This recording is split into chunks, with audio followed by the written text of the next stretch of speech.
Hey, you folks. So we are on chapter 11, part 2 right now. And here we go. The system, remember we were talking about the system of figuring out how much weight you should scoop to make it the most efficient. And I showed you a video on that. We're on page 74. The system, according to Taylor, made it possible to pay each shoveler 60 cents more in wages. The wages of workers actually were increased, but naturally enough, many workers were afraid they would lose their jobs. Others were afraid that even if they kept their jobs, they would have to work harder. Many were afraid they would be regimented, forced to do their work exactly as everyone else did. They liked their own shovels. They did not like anybody telling them how to do their simple job. Still, all over the country, scientific management became more and more popular with employers. They discovered that by making a science of the simplest jobs, they usually could find a better way. In an astonishingly short time, the American factory took on a new look. Scientific management engineers invented a completely new way of organizing a factory. Instead of having the worker walk around to pick up parts and bring them to his workbench, the management engineers designed a workbench that moved. Then each worker could stay in one place and keep his mind on the proper job. The bench, now a moving belt, would carry the heavy parts from one worker to another. They called this new kind of moving workbench an assembly line. I'm sure you guys have all seen that. And I'm going to post a very fun video about an assembly line for you all to watch. So if you want to pause it and pop over there, you can right now. Because the whole machine was put together or assembled on it.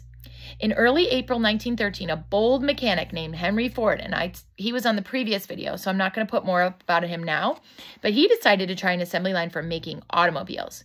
He wanted to make automobiles so cheaply that he could sell them by the millions. He made some improvements of his own in the assembly line. For example, he arranged the moving belt so that it would always be man-high. He changed the height according to the job so that nobody had to waste energy bending down or reaching up. He also varied the speed of the belt. He explained, and this is his quote on page 75, "The idea is that a man must not be hurried in his work. He must have every second necessary, but not a single unnecessary second. The man who puts in a bolt does not have to put in the nut. The man who puts on the nut does not tighten it. On operation number 34, the budding motor gets its gasoline. On operation number 44, the radiator is filled with water. And on operation 45, the car drives out." In the early years when Henry, and you got a picture over here of one of the last steps in the original Henry Ford assembly line in 1913. The body was assembled on the second floor, was dropped down onto the chassis and motor.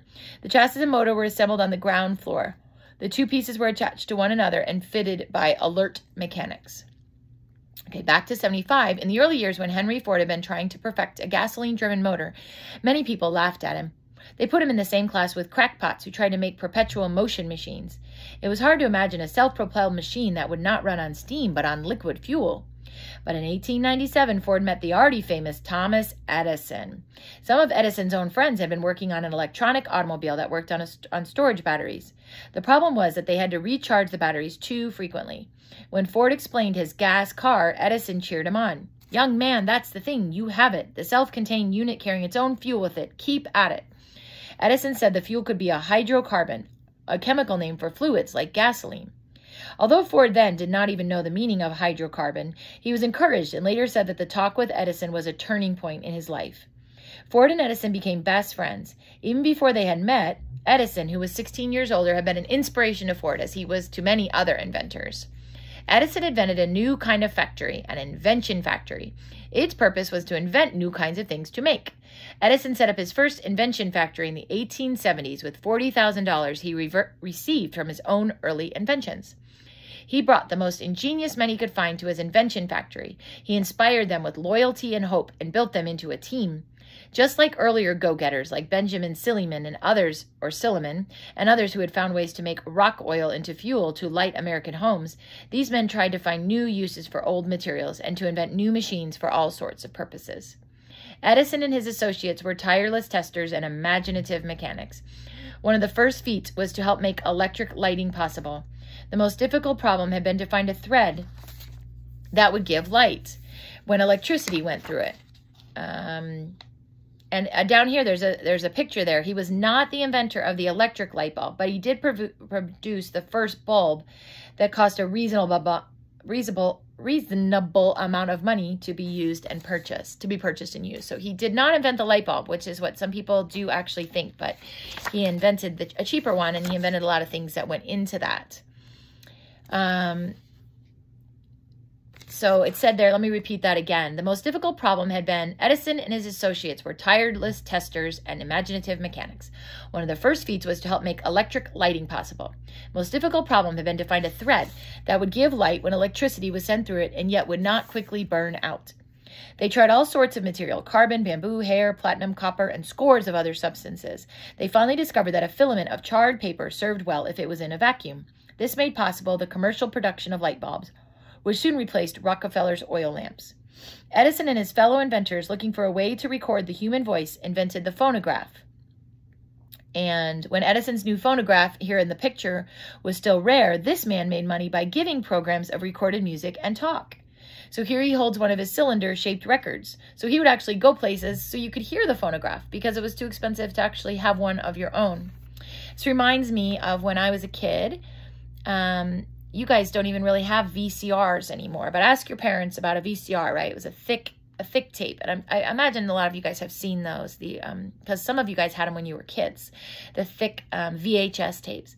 And VCRs were pretty expensive. I remember they were like $600 or $700 in that day's age, right? So that would have been a few $1,000s today.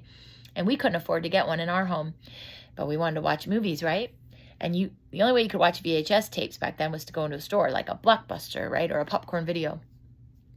But my dad would bring home the VCR from his school on the weekends because he had to do basketball work. And then we would go to Blockbuster and we'd rent a video. We'd watch it on the VHS player. And then it'd have to go back to school on Monday. So that was kind of our fun weekend to do that.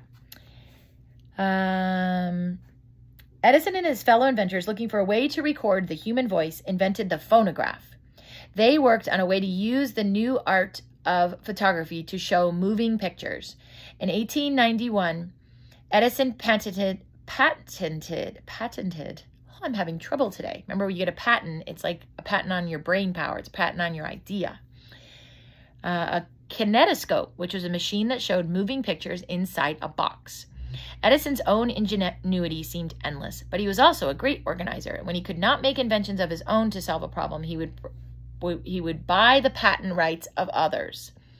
So he had a problem he wanted to solve. He'd look around, he'd be like, oh, this guy actually had a patent on this idea. I'm going to expand on that idea. So I'm going to buy his patent so I can expand on his idea. Then he would find ways to manufacture the new products cheaply and efficiently.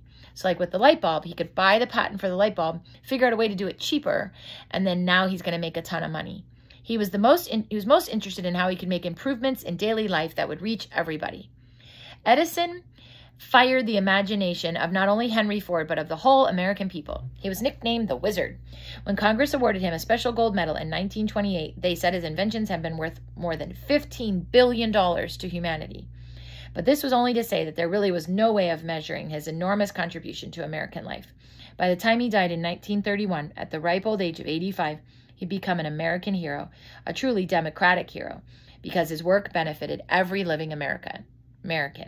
And look, there's a picture there of a surgeon using the Ediphone to record notes that would later be transcribed by a secretary, right? That's pretty cool. And there's Thomas Edison and W.K.L. Dickinson developed the earliest motion picture camera, the kinetograph. Edison also patented the kinetoscope, which was a peephole viewer for short films. Edison owned a film studio and produced hundreds of short films. Though he never made films himself for commercial distribution, he employed many of America's earliest filmmakers. And Zoe, I know you're doing the chart with your dates. So Thomas Edison opened his invention factory in 1876, and Henry Ford designed the assembly line 1863 to 1947. Man, my words have been off a little bit today, but I'm going to post this, and I'm also going to share some really funny and also cool videos with you. So that is it.